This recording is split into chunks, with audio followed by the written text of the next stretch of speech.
So let's go ahead and talk about white space and get up a basic, very quick layout here. Now for this layout, we're going to be reusing it to demonstrate all of the fundamentals going forward. All right, so white space.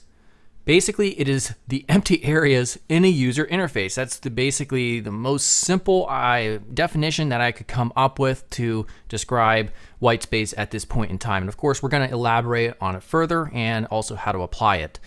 So where would the white space, or it's sometimes referred to as the negative space, where would it be applied in this design? Where could you find it? Well, again, it's the empty areas. Let's click on this to help visualize. All right, so these red areas you could consider being the white space or the negative space. All right, so it's all around our elements or our components. All right, so this is another easy way to visualize, all of the white space. So why is white space important? Well, if we get rid of the white space, this is what happens to our design. It basically just kind of falls in on itself. Think of it like as the bones to your skeleton. All right, to your body. If you get rid of your bones and your cartilage, you would just pancake out. So you need your bones and you need your white space if you want to have good user interfaces. All right, so how do you apply white space? All right, well, there's 4 considerations: your space availability, the number of components, alignment, and consistency. All right, so let's take a look at each one of these in relation to the design that we're looking at. All right, so our space availability, really, it depends on several different factors. First, the viewport width. All right, so if you don't know what the viewport is, basically on a desktop, you have a browser. It's all the area inside of that browser, with exception to like the URL bar and stuff like that. It is basically, if you know what HTML is, it's the body element. It is your entire frame of your app or your web design, or basically your user interface. All right. On a phone, you don't have as much of that viewport width or that space available to you to design for. So that's going to impact your decision. But that's not the only consideration that you have. For instance, look at this little element. We can call this a component inside of our design.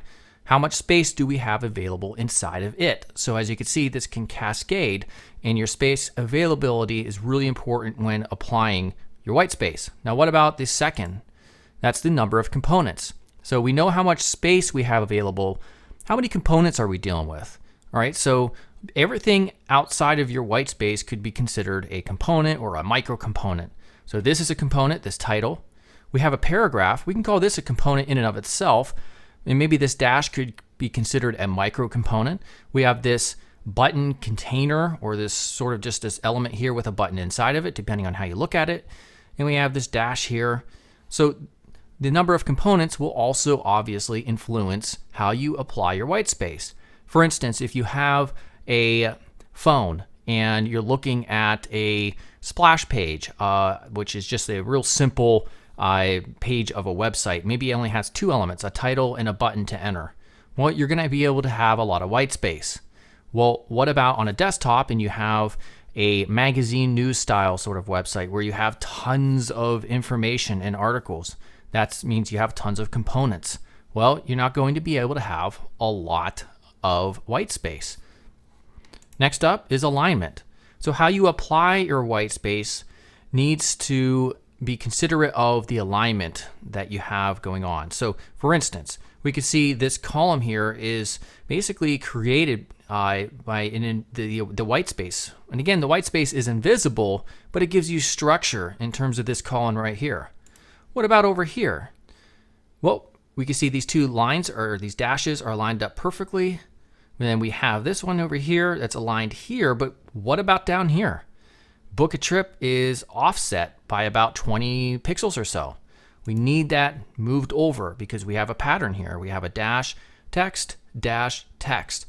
All right, so alignment is very important, and it plays out in many different ways throughout a design. This is only just 2 examples that I showed you here. And what about consistency? Well, if the goal is to take these 2 components, or if you could think of it as just a button, this would be a component with a micro component here. we want to, for instance, if the goal is to center it vertically and horizontally within this white container, well, let's take a look at the width. All right, we have this much white space defined here, but we only have that much white space defined there. So we really need to move that in order to make it nice and consistent in terms of how we apply our white space. And so it sounds simple, but we really need to give ourselves a lot of practice in order to nail white space as much as possible. And we're definitely going to be doing that through videos, of course, with the courses as well, the tests and the challenges going forward.